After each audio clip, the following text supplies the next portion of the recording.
আজ 22শে শ্রাবণ, কবিগুরু রবীন্দ্রনাথ ঠাকুরের প্রয়াণ দিবসে তাকে আমার বিনম্র শ্রদ্ধা জানিয়ে আজকে তাঁরই লেখা প্রশ্ন কবিতাটি পাঠ করতে যাচ্ছি।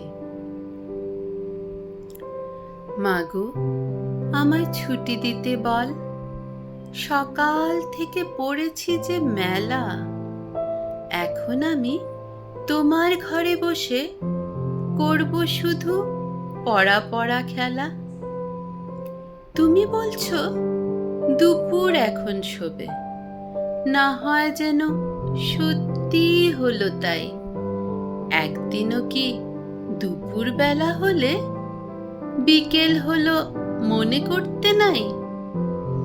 আমি তো বেশ ভাবতে পারি মনে, সূর্যি ডুবে গেছে মাঠের শেষে।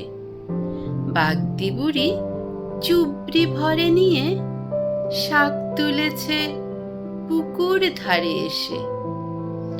আধার হলো মাদার গাছের তলা, কালি হয়ে এলো দিঘির জল।